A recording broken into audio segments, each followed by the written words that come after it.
Welcome to the F50 Woman Podcast, dedicated to sharing stories from a diverse community of women in order to provoke you into a passionate pursuit of life, build unshakable character, and achieve extraordinary things. Now, here is your host, Julia Jack.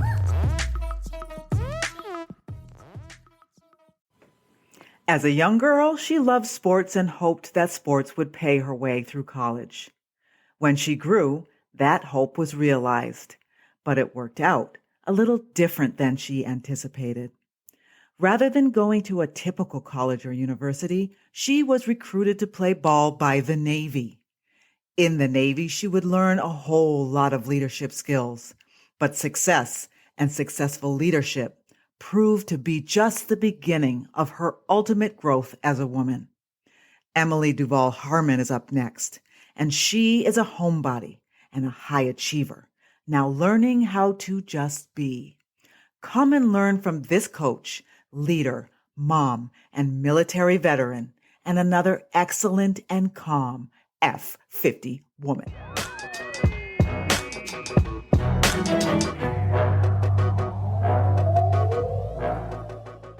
Hey, F50 women. Thank you so much for joining today. I am here with Emily Harman. She has served in the United States Navy, right? Yes? Yes. For 38 years. That's some people's lifetimes. She served as an officer and as a civilian, retiring as a member of the Senior Executive Service in May 2019. And Emily, forgive me if I got that wrong, because I'm not really savvy in the military levels and language and all that. She's a trailblazer. Emily was in the 6th class of women to graduate from the U.S. Naval Academy. And we're still trying to get that going strong, get the women in service. It's amazing because me as a woman, anyway, that's the sidebar. She was chief advisor to the Secretary of the Navy on small business matters. She's been doing amazing things. And after she retired, Emily founded the Onward movement, which I can't wait to hear about, which seeks to inspire people to embrace authenticity and release fear of judgment so that they can pursue their dreams with confidence. So you can pursue your dreams with confidence, audience. So Emily, thank you so much for being here. Thanks, Julia. I'm excited to be here. I love doing podcast interviews. So let's just kick it off and let's hear about who you were as a younger girl, as a younger woman. What were you like? What did you want to be? How did all of this start? Oh, yeah. So when I was younger, the main thing that I remember is playing sports. Yeah, I was big into sports. I played soccer. I had 2 other siblings, a younger brother and a younger sister. We were all into sports. And the message that our parents gave us is we could either get a job and work and then pay for our education, or we could do sports and maybe sports would help us get into college. And if we were involved in sports, then they would pay for our clothes and things like that, cover our expenses. We didn't have to earn it ourselves. So I started playing soccer. I ran track and I played basketball. Basketball was my favorite. And I ended up being the leading scorer in Maryland, DC, and Virginia my senior year in high school. And I was offered the ability to go to several different colleges on a scholarship. And I chose to go to the Naval Academy because, well, actually, I was recruited by West Point, and I went up there, and it's in New York. It's cold and rainy, gray. Everyone was wearing gray. I went to the Naval Academy, and it was a lot nicer, right, in Annapolis, Maryland. And I liked the people on the basketball team, and it was closer to home. So I decided to go there, not knowing that much about the Navy, but I knew that I would get a good education there and I would be able to serve my country. And that if for some reason I got hurt playing basketball, my scholarship or education wasn't dependent on that. I would still be able to continue through the school. And actually, I did get hurt. I tore my anterior cruciate ligament in my right knee in my freshman year, and then my left knee right before my senior year. So yeah. And that decision to go to the Naval Academy shaped the rest of my life. I ended up working for the Navy after that, either first as an officer, and then I became a civilian working for the Navy. Wow. And that didn't scare you at all? Were your parents in the military? No, What it's was that interesting. like? Yeah. Yeah, my parents weren't. I grew up in Annandale, Virginia, which is in the, near the Pentagon. So a lot of my friends had parents that worked at the Pentagon or were in the military, but I didn't. I was oblivious to it. I really didn't know that much about what I was getting into, actually. Okay. And it's interesting because my sister went to the Naval Academy too. When I was a senior, she was a freshman, and then my brother ended up going to the Air Force Academy. So none of us were in a military family, but we all ended up going to military schools. It's interesting. Yeah, yeah. Do you regret that decision at all? And if not, what was so? I don't know if I want to ask that question because then we'll get into that pivot moment transformation. But do you regret that decision going into I don't Naval regret Academy? the decision. I got a great education. I got to travel the world. I got to meet so many people. I learned more about discipline and leadership and self-discipline, self-leadership. I learned a lot. Okay. There are decisions in my life that I wish I had made differently. For example, choosing the father of my children. I mean, and we can get into that a little bit. He was verbally abusive. And when I look back, I think that some of the ways of being I developed as a child, my ways of being I developed as a child. So I coach in this area called positive intelligence. And in that program, we learn about like the saboteurs in our mind. So when I will tell you that I have a pleaser saboteur, which means I really try to please people, sometimes to my disadvantage. And I have a hyperachiever saboteur, meaning I am always striving to achieve. And I think that both of those developed in response to the way I was brought up. And I'm not saying I was not brought up in an abusive relationship at all, but my dad would tell me after a basketball game, I could have scored 40 points. He'd say, "Great game. Now you remember that time you went right, you could have gone left," so I never learned and didn't, as I was going through my career, celebrate my accomplishments. I was always looking for how I could have improved based on, I think that, my reaction to that. And then I was also always trying to please him in basketball, to try to achieve more and to please him. And that continued in my work. And I wasn't as aware of it as I am now. There's things that have happened that helped me become more aware of that. Right. So, but you know what? Everything happens for a reason. Life is our own personal university. It's our own education. Yes. We can choose how we want to react or respond. And everything that's happened to me or with me or through me up until now, everything that I've experienced has led me right to where I am. And I think we all are right where we should be right where we're supposed to be on our journey of life. Yeah, I think that's beautiful because when I started doing this podcast, my hope was to help younger women not have to go through any of that. Yeah. But I realized that some of that is the training ground. If we don't get that, then we'll just sort of be robots and puppets and not actually learn anything for ourselves. Right. Yeah. Actually, I started the podcast called the Onward Podcast, and it's kind of the theme of it has grown as I've grown or changed as I've changed. Initially, it was facing adversity and moving forward. So I interviewed different people about how they faced adversity in their lives and how they move forward. I've interviewed my son on alcoholism, my daughter on anxiety, my roommate from college's daughter on, having a gymnastics accident and breaking her neck, and then competing in the Paralympics in Tokyo. So, just interviewed so many different people.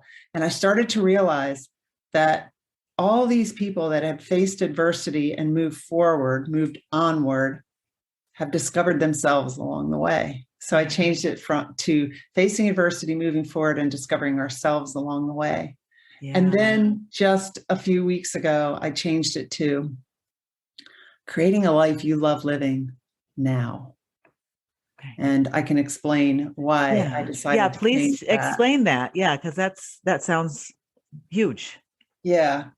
And it's still along the same thing. I noticed that, as these people faced adversity, moved forward, and discovered themselves, they continue to thrive and create a life that they really loved living. And it doesn't mean that you create it and then you're done. You're always evolving and you're always looking for other ways to expand. I think we live in an expansive universe. Our DNA is expansive. We're always seeking to grow. Yeah. And so what happened is in May of 2019, I decided to retire after working for the Navy. And the 38 years counts my 4 years at the Naval Academy, counts my 7 years as an officer, and then the rest as a civilian. Okay. And I noticed that I was really kind of stressed. And actually, I interviewed somebody on my podcast the other night that talked about the masks we wear. And he said, when people start seeing you in a way that you don't see yourself, that's a signal too. And so I felt Love like that. Yeah, I felt like people were seeing me in a way that I didn't want to be, and I didn't see myself in that way. So I just felt like it was time for me to move on for the Navy. And I also knew that I was striving for achievement. I mean, I made it to the level of an equivalent of a 2-star admiral as a civilian. That was a member of the senior executive service. So I was striving, but still something was missing, and I didn't know what it was. I also knew that I didn't feel my feelings. Okay. So I retired thinking that everything's going to change. I'm going to have all this free time. I'm going to learn more about myself. I'm going to start a podcast. I'm going to become a coach. And this busyness that I feel all the time, I felt busy all the time, was going to go away automatically. Right. And it didn't. It's like, I am still busy, busy, busy. And so I worked with coaches, and they helped me with like learning to slow down, learning to meditate, learning to create that space for myself. And in this positive intelligence coaching program that I coached, I learned that people who have a hyperachiever saboteur tend to not feel their feelings. And I knew I couldn't name my feelings. I knew my whole life I had kind of been burying my feelings. And I had one podcast guest that said, when you shove your feelings to the basement, they lift weights. Well, right after I retired, my feelings came up, because what happened is 3 weeks after I retired, and I'm like, I called my retirement a graduation, like, yes, I'm graduating onto bigger and better things. I'm 56. There's more to life than just accomplishing things within the Navy. I want to do what I want to do. And it's like, well, who am I? What do I want to do? What do I like to do? Because I have been like putting everyone and everything else first. I don't even know who I am. So I started to figure that out. Then 3 weeks later, after retirement, I got a call from my daughter saying her dad was sick with cancer. Oh boy. And he was the dad of my 2 children. And come to find out, like 2 weeks after that, he was paralyzed in both arms from the cancer. It was in his C5 vertebrae. He had kidney cancer, but by the time he was diagnosed, he had a tumor in each lung the size of a tennis ball, one in his kidney the size of a baseball. And then he had innumerable throughout his body. And I saw him pass away 5 months after his diagnosis. And I watched my children watch that. And, when you can't move either arm, you're paralyzed in both arms, you're so helpless. Yeah. And he was somebody who really enjoyed his work, but was waiting for retirement. He was 64. He didn't retire. Wow. I was executive of his estate. I have his files down here. And he was, he had little notes on what he was going to do when he retired. He had several files on retirement. Wow.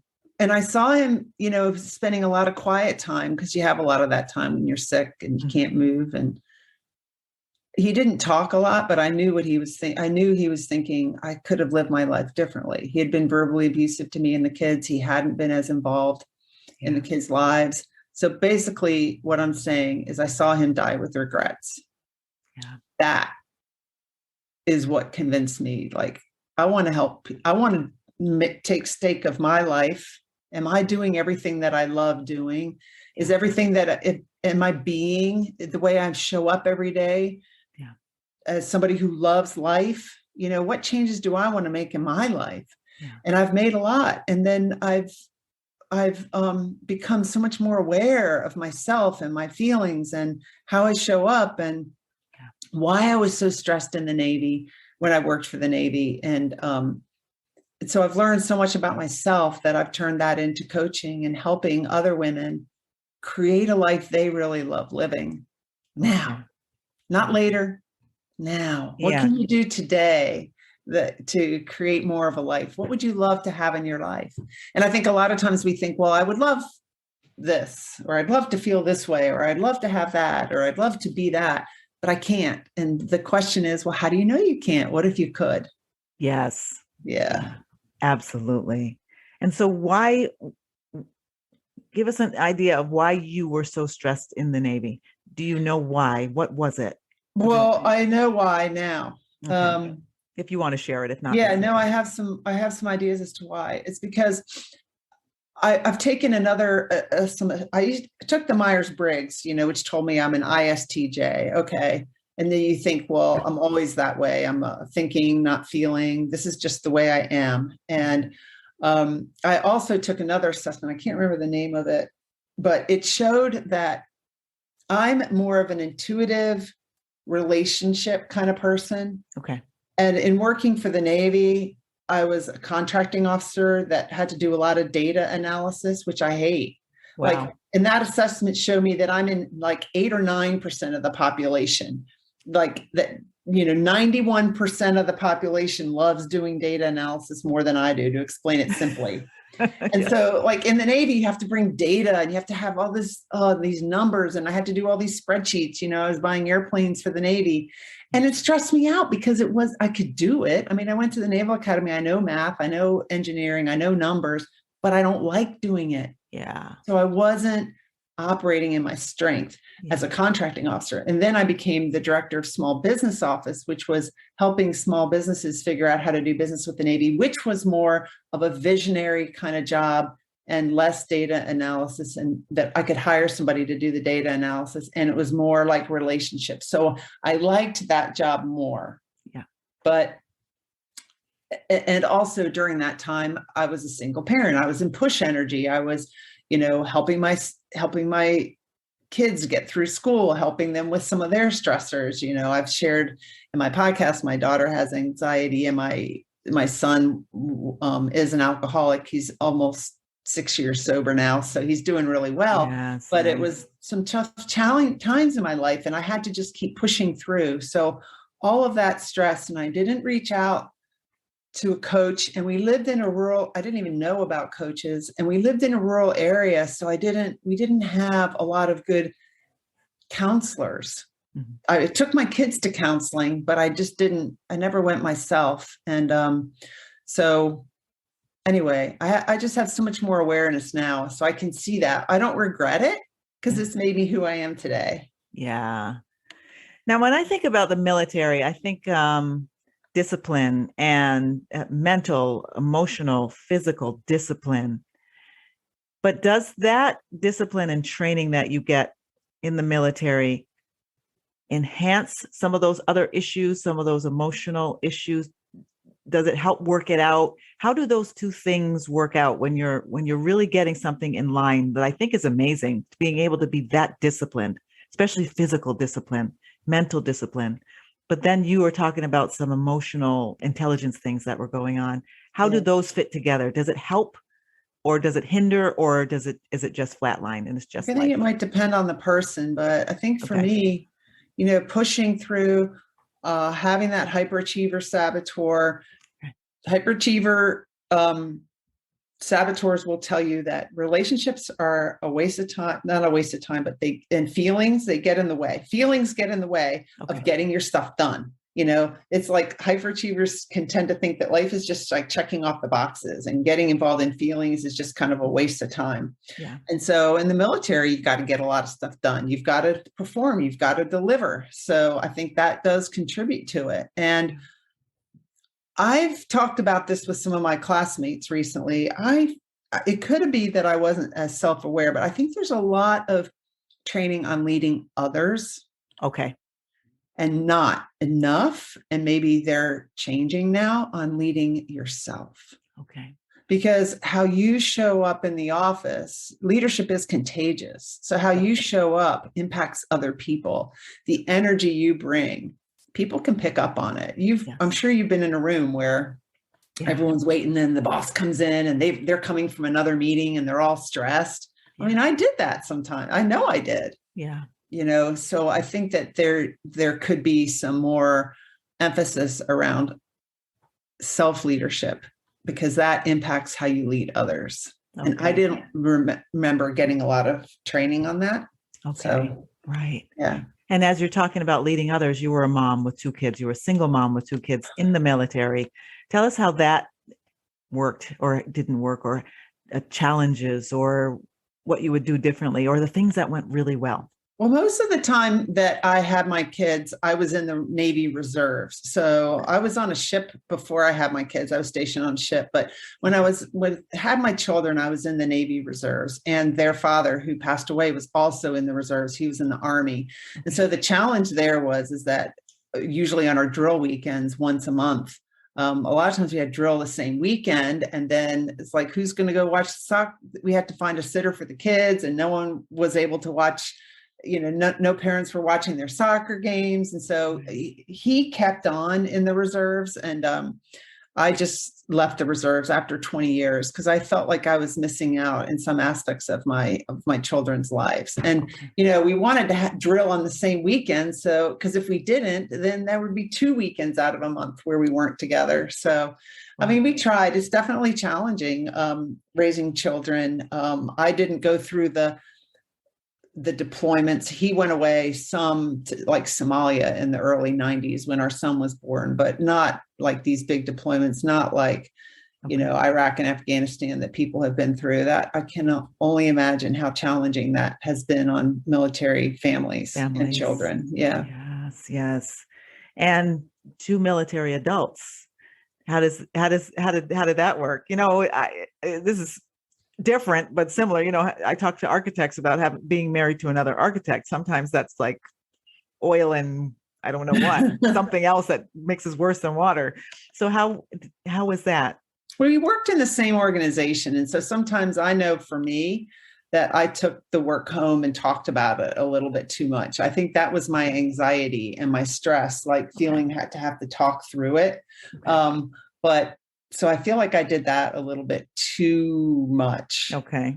Especially when the kids were young. But the interesting thing is he went to West Point and I went to the Naval Academy. So when the Army Navy football game came around, my kids didn't know who to cheer for. Okay. Yes. That's a fun one. Yeah. Yeah. Cheer for whoever's winning at the time. No. Yeah. So how would you say your outer life has changed from all of these inner changes that you've made? Yeah, I think that, well, it's kind of hard to tell in some areas because of COVID, haven't really interacted with people, but I've really found a great group of people on LinkedIn, and we've become really close, even though we've never met in person. So Nice. That's awesome. I think that I've been able to be more outgoing and sharing my story. I feel a little less restricted about doing that now that I don't work for the Navy. So I've created a lot of friendships by interviewing people on my podcast. I've learned so much by interviewing people on my podcast. And right around when COVID hit is when I started the Onward movement, which it's still kind of a Facebook group because I want it to be where we can get together from time to time, but we just haven't done that yet due to COVID. But it's a Facebook group. It's a private group. There's about 1,500 people in there. And I just post in there quite frequently about my story and about tips on creating a life that you love living now, and tips about how, and I think part of what holds us back from creating that life we love living now is like fear of judgment. Well, what would someone think if, I am noticing that I don't really like my job, but and I would like to make that change, and that would help me create a life I love living, but people would judge me for that. So how do we, especially as women, how do we kind of not worry about what other people are going to think and live a life we really want? So that's what I do with the Onward movement, and that's something that I've been able to be more vocal about since I left working for the Navy. Nice. Yeah. I'm thankful that you can tell the story because you've got a lot of great lessons in there that you can share with people. And I always tell my children, you have to make decisions for you because you're the one that's got to live in your skin. You've got to live in your life. You got to live your choices. So yeah, I can give you my opinions, but when you're going on with the years that after I'm gone, you would have made a decision that's just you regret. So Yeah, yeah, that's definitely. awesome. Yeah. How old are your children? I have five. So Wow. 27, 26, 25, 24. No, 22 27s because we're a blended family. So Okay. they're a month apart. So 2 27s, so 26, 25, 24, and 17. I think Oh, wow. Awesome. I might have added one in there, but I can't keep track. It's a lot. I wouldn't be able to keep track It's a either. lot. Yeah, don't ask me the birthdays. I'll have to write those down. Yeah. But so now you talked about the changes that have made in your life and your Facebook group. Give us a lot more about what you're doing now. Tell us about your passion and your movement and your organization. Right now, I'm going to get more active in that group, like offering, I do offer sometimes some free coaching sessions for people who want coaching. I offer some coffee chats where we get together like maybe a Saturday morning over Zoom and just people in the onward movement can meet one another. I've offered some events on being really intentional about laying out what we want to accomplish in the next year.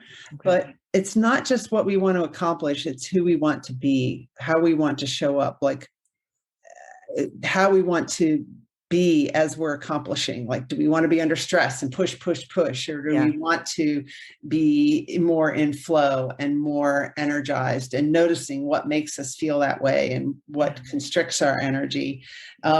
So I'm finishing up like 3 coaching programs right now. So that's where my time and effort is focused, is on studying for those, finishing up those programs. Okay. And once I'm done, I'm going to be offering even more kind of fun things like that in the Onward Movement Facebook group. Okay. And I also publish my Onward podcast. I record my episodes live. And so that's a fun thing. I broadcast them in the Onward Movement Facebook group and on LinkedIn, on YouTube. Okay. So people can submit questions, through the comments. They can comment on what the guest is saying, or, a lot of times people interact with each other, or they submit a question that I then ask the guest. So that's kind of fun. And then nice. I publish it later as a regular podcast episode.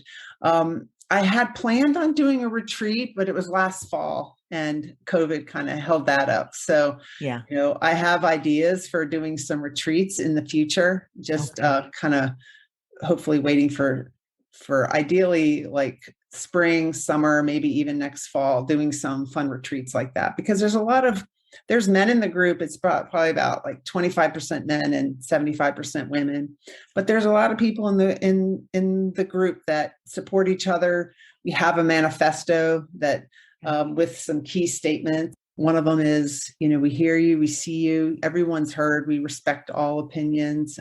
We also free ourselves from judgment. That's another statement, so we live life according to our values. That's another statement. So I have some discussions in the group about values and how do we know that we're living aligned to our values. That's another time where you might feel stressed at work or feel like, you're not really living a life you love living, is, you're feeling some stress. One thing to ask yourself is, am I living my life in accordance with my values? What are my values? I mean, I know when I worked for the Navy, right? Or when you work for a company, you always take these, breaks or maybe a little retreat where you put together your goals and where you're headed, your strategic plan, your values. In the Navy, we had values like duty, honor, country. And it's like, but how often do we ever do that for ourselves? Yeah. How often do we look at what our values are? So there'll be some free things like that. And then, then I also offer some paid coaching. Okay. And so I'm just going to throw this question out there. Why does all of this matter to women over 50? I mean, we're pretty much all set. I mean, we're old, we're good. Our children are grown. Why does this matter when you're retired, when your kids are grown, they don't really need you very much anymore? Why do you think it matters for those people? Sometimes I ask myself that too, like, Emily, you're retired. Why are you doing this? You could just... I do take pottery with my mom, and my mom will ask me, why don't you just be retired and not be doing all this stuff?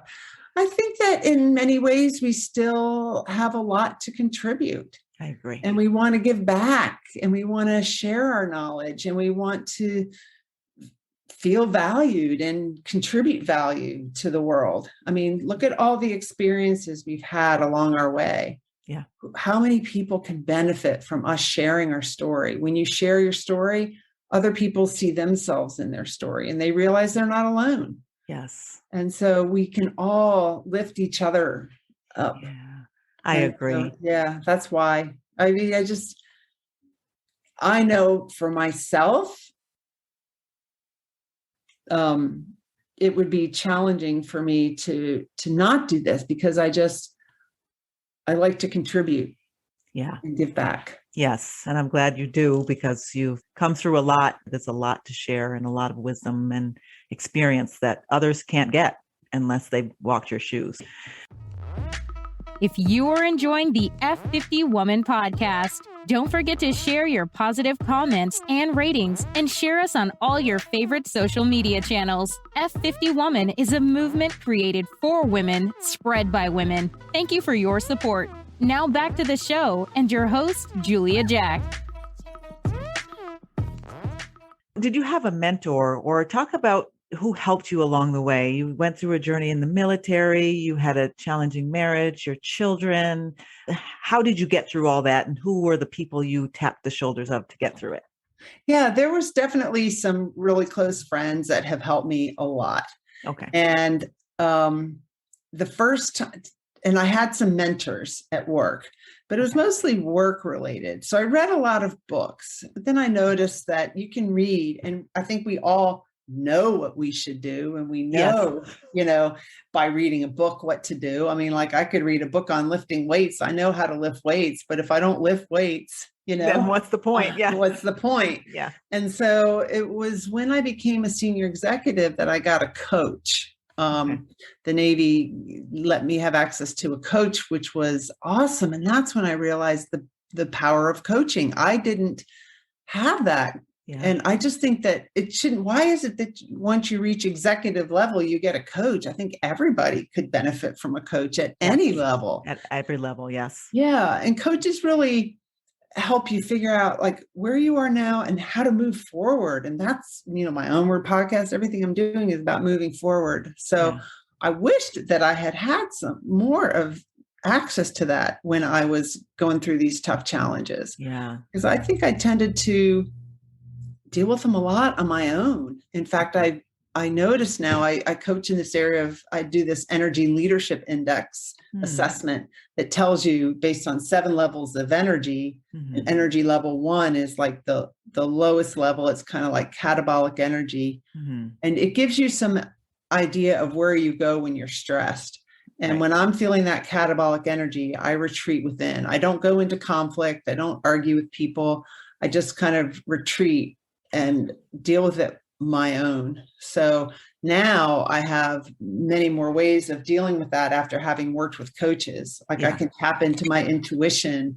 I can pray. I can, I don't necessarily pray to God, but I know that there's a spirit, there's a higher, there's a higher being out there. And that's what I believe. And so I don't go through things alone as much as I used to. Okay. Yeah, but I tended to push through a lot of stuff alone. Okay. And with the help of friends, but not as much professional help. Okay. And I remember once when I was leaving my kid's dad, and I went and talked to a counselor about it because my lawyer wanted me to. And after I told the counselor about how he was verbally abusive and everything, and I was leaving, and he said, well, when's your next appointment? And I said, I don't need an appointment. He does. He's the one that was mean to me. He goes, well, you do, because you're the one that put up with it. Isn't that amazing? I don't know why, but I never really followed up on that and got help for myself because I put my kids first. There was only so much time in a day, and I just tried to help them. I could have helped myself more back then. Yeah. So it might be valuable for some of the audience to hear about verbal abuse. Some people say, well, he's just mean, but it's not. I mean, it's not that big of a deal. I don't know who says that, but somebody might say that. And Yeah. how was it for you sharing it with people you love? Did they believe it, or were they like, it's just let it go? Or, what kind of advice you got, bad or good? If you want to share That was a some of really that. tough time. Yeah. That was a really tough time. I didn't leave. I put up with it for like 7 years. I didn't leave until I saw it impacting my kids. Okay. That's when I left. Yeah. I worked on myself a lot. And he, so it's like, he would always blame me, like and this is where my pleaser tendencies did not help. Because he would say, well, if you had loaded the dishwasher the right way, I wouldn't have snapped at you. Or if you had, and it's over silly stuff. Like we were going through a toll and I handed him the toll money the wrong way. I mean, it's just crazy. Or if I left, I packed the diaper bag and it was in the trunk and my son was in the back seat and needed a pacifier. And it was just silly things like that. But the way verbal abuse goes, it's similar to physical abuse. A blow up happens and then things get better. You think, you start to think, well, maybe he changed, because I did love him and I wanted him to have changed. So maybe he changed and things go well for a while. It could be a week. It could be 3 months. Things are just like, great. He's not reacting the way he used to react. Yeah.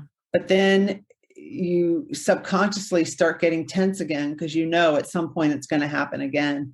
And then somehow, this is like the circle of abuse. Somehow the person being abused might do something to just like get it to happen again so that you can get back into that good feeling again. And it took me a while to really realize it. I just tried really hard working on myself, I did go to counseling at that time. Okay. And, but finally I had to leave when it was really impacting my kids, and he was drinking too much, like 6 or 7 beers a night. And so, I left, and it still impacts me like 15, 20, 25 years later. Yeah. Like I remember once I was going camping with my boyfriend, and he had to back up the camper, and I was outside trying to direct him, and I didn't tell him the right way to go. And I just kind of broke down. And he's like, Emily, I'm not him, because I was bracing myself to be yelled at for like not having him back up the trailer the right way. And so it still impacts me. So I still get help for it. Okay. But it's not right for people to snap at you that way and to react that way. Like I remember having just had a baby, and we were in the grocery store, and I dropped all the coupons that I had, and he just rolled his eyes and walked away. Yeah. And I was holding the baby and the drop things. That's not right. Yeah. Somebody who loves you doesn't do that. I would try to have him go to get medication or go to counseling, but he just insisted he didn't need it. He's fine. Yeah. Yeah. My parents noticed it. And then I also talked to his parents about it. And then when I was getting ready to leave, his mom's like, why are you leaving? I stayed. And I just said, because I don't want it's that one. Yeah. Whereas I did it. And I said, because I don't want to end up like you. Oh, wow. How did that go over? Not too well, but it's true. And I know she knew it. She understood. Yeah. Yeah. Mm-hmm. Wow. Well, thank you for sharing that, because somebody may relate or may need to hear that it's okay to take care of yourself. And it is. Yeah. It is. Yeah. And don't even wait until it impacts the kids.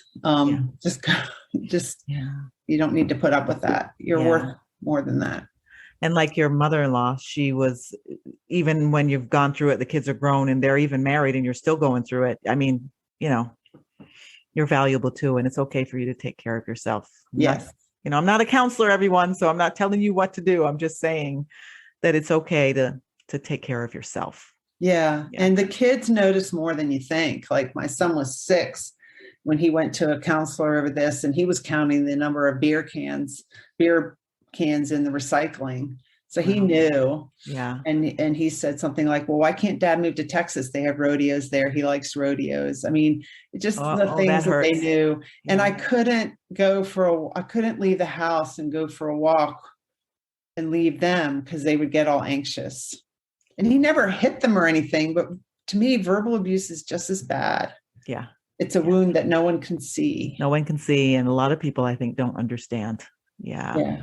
Yeah. Yeah. So if please get help if you're going through that and you're wondering if it's you. Yeah. Yeah. Yeah. Not. Yeah. You don't deserve that. Right. Yeah. And somehow you might just need somebody to tell you that you don't have to stay in it. Right. I was fortunate in that I made money on my own and I could leave. I can only imagine how challenging it is if you have, don't work outside the home, or you feel like dependent on that person for income or whatever. That's got to be really challenging. I was fortunate that I was not in that situation. Yeah. Yeah. Mm-hmm. But still reach out and see somebody can help. Yeah. So if you met your younger self today, what one piece of advice would you give her? Please yourself. Okay. Be good to yourself. Okay. And that everything's going to work out okay. Okay. You're good enough just the way you are. You're awesome just the way you are. Yeah. Nice. Yes. We all need to hear that for sure. Probably need to hear it now. Yeah. We do need to hear it now. We do. Yeah. Yeah. So what's next for you?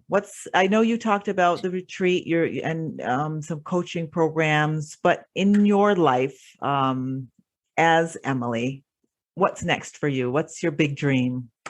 My word, this sounds crazy because maybe it doesn't, but I don't have this big dream to travel here and travel there. Okay. I love being at home. And so creating a life you love living is really all about what you love, not what somebody else would love. And so I love being at home, and I can tend to find that inner peace when I go camping or when I get away, and I want to find that inner peace at home. Okay. So I still am dealing with my hyperachiever saboteur and my pleaser. And then I have another one, which I never really realized, which is restless. My restless saboteur tells me, this is more exciting. Sign up for that class. Do that coaching program. Do that. I just told you I'm getting 3 certifications, right? Yes. Crazy. So my word for this year is being. Okay. And what I want to create more of in my life is space for me. And so it's challenging for me because my whole life has been push energy and doing and accomplishing things and checking them off my list. And it doesn't happen automatically that you stop that or that you slow that down. I thought it did when I retired. I thought I'd be going to the gym 2 times a day. I'd be going for walks. I'd go do this. I'd go do that. And then I ended up, Bruce got sick, so helping take care of him. But even within that, doing my podcast and getting my coaching certifications and doing coaching and quote unquote working more than enjoying. So my goal isn't to accomplish more. Okay. That's not my goal right now, or my dream. My dream is to feel even more comfortable in my own skin and to feel peace at home, even when I'm not checking things off a list, to just really be conscious of who and how I'm being and showing up. And so that's how I'm working on myself. And then to help others too, for sure, in my coaching program. But I've accomplished all my life, and it hasn't led to that inner peace. Like I said, something was missing. I made it to this level high up in the Navy. Something's still missing, and it was me. And that's what I'm finding more and more of myself. That's beautiful. And when you get into that accomplishment mode, or that accomplishment Emily comes out and tells you, oh, wait, let's go do that over there. What is the tool or the strategy you use to center yourself again? That's a really good question. I've learned it in this positive intelligence coaching program that I coach on. It's like those saboteurs, mine are hyperachiever, restless, pleaser. Somebody else might have victim, avoider, hypervigilant, controller. There's 9 of them. Those all occupy, they've done these studies on the brain, the left side of our brain, the reptilian brain, the judge who says, this is danger, danger, a lion's chasing you, or danger, COVID's happening, this is bad. Yeah. So how do you catch that and switch to the right side of your brain, which is where the empathy circuitry is, which is where compassion for others and self-compassion and curiosity and calm, cool-headed decision-making comes from. And so what we learn in that program is to strengthen that self-command muscle, which catches us, being sabotaged by those lies that the saboteurs tell us. I mean, yeah, my hyperachiever helped me accomplish, but it's when I overuse it, that it becomes a weakness, that it sabotages me. So when I overuse it, it's no longer a strength. It's sabotaging my mind, my performance, my well-being, my happiness, causing me stress. So how do I switch and catch it and then get curious about it? And we do these things called PQ reps, which is basically just like 2 minutes of breathing where maybe your mind starts to wander and you bring it back. And it's a little different than meditation in that you do it for short periods of time throughout the day, and that strengthens that muscle. Yeah. And the other thing is that I'm more aware of is how my outer world reflects my inner world. So when I get to be that hyperachiever, restless kind of mode, then my condominium and even pleaser, then where I live gets messy. It's like, I didn't finish doing the dishes because this got more interesting, or I didn't finish this painting because this got more distracting, and I haven't finished reading this book. So that's how it shows up for me in my outer world. So that's another way of my noticing it. So I think our outer world is a reflection of our inner world. And so to switch 30 something years of being that way to being a different way, I give myself grace and recognize that I may not always change it right away, but I catch it and I know how to switch, and I know how I feel much more centered and relaxed when my condo's neat, which is a reflection of myself being centered. So that awareness of that is really key. And I got that way by working with coaches. I know coaches really accelerate your success, Nice. So you talked about the saboteurs and you talked about COVID. So just thinking outside the box or thinking spontaneously, do you think that those saboteurs that we have as people is the thing that's making us crazy through this time? Yeah, it's the way we think about the situation. Yeah. We can't change that COVID is happening. Right. We can change our thoughts. Yeah. Our thoughts, we tend to think that we just feel this way, but our thoughts, what we think about a situation or a circumstance or somebody else, creates our feelings. Our thoughts create our feelings. Our feelings lead to action or inaction, which then leads to results.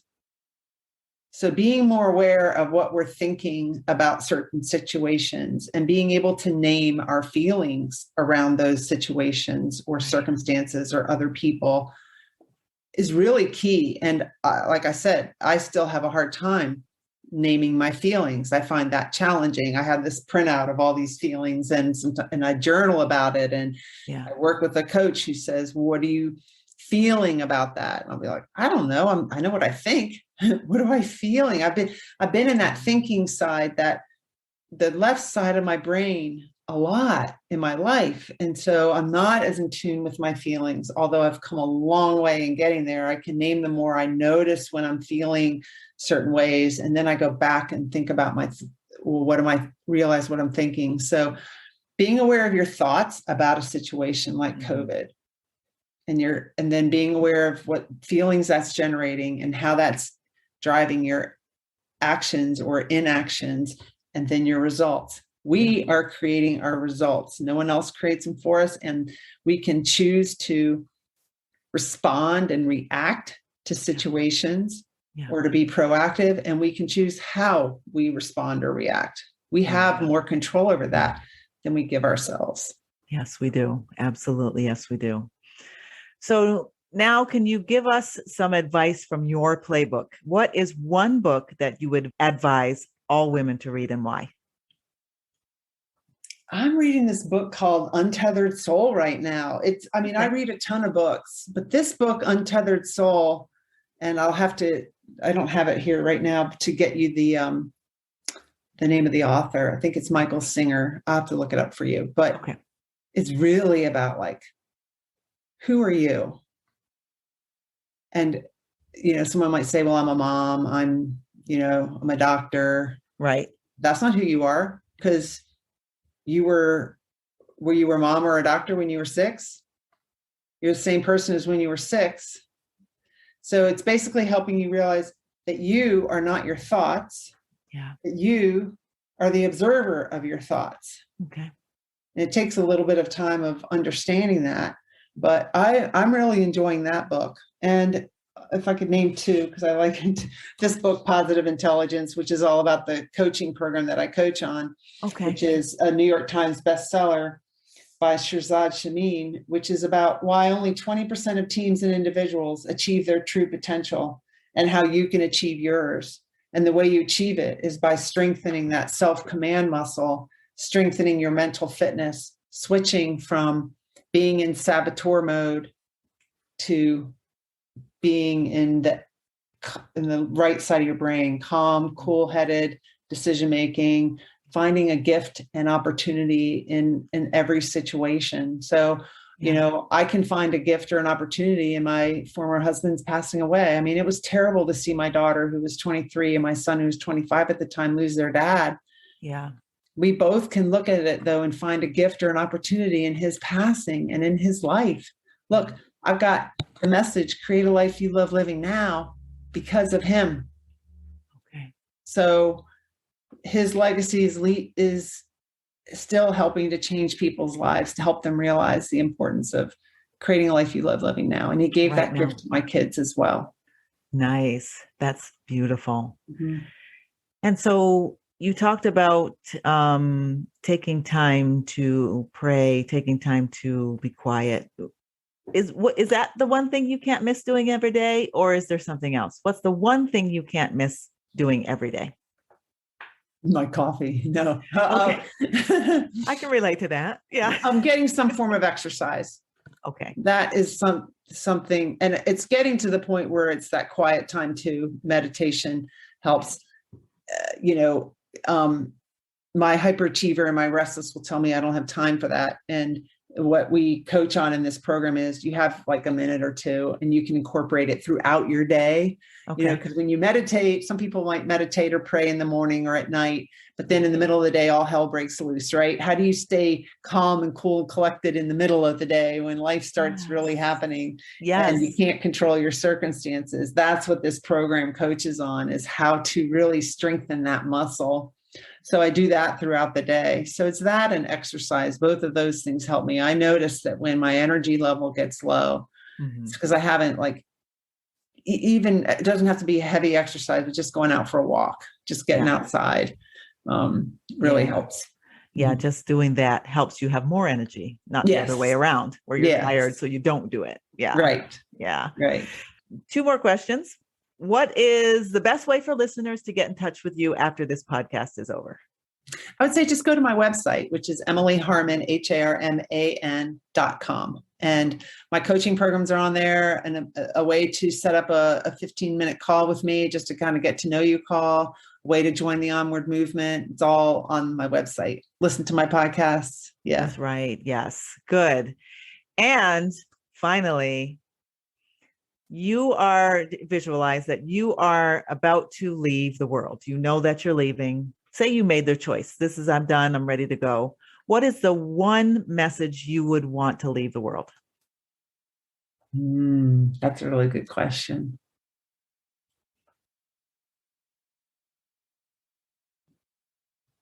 that, do what you can to leave the world in a better place than when you found it. And it doesn't have to be this big, huge thing. We tend to look at it as this big, huge thing, like impact the world, change the world. Just change the few people around you, and then, or help them, right? And not change, you can't change other people, but help them love themselves more, and then that spreads out. Yeah. So everybody makes an impact in this world. It doesn't have to be the huge impact of being an influencer and having 1 million likes or something. Right. You can leave the world better than you found it. We all Beautiful. can. Yes. Mm-hmm. Like ripples. Yeah. Yes. Yeah. Well, thank you so much, Emily, for joining us. I was so thankful for your message, for you sharing your life, and for everything you're doing. So keep going. Thank you, Julia. I loved it. I enjoyed being your guest. Thank you. You've been listening to the F50 Woman podcast. Join the F50 Woman movement and this diverse group of voices to help change the world one woman at a time. Why should you join at your age? Because we're not done yet.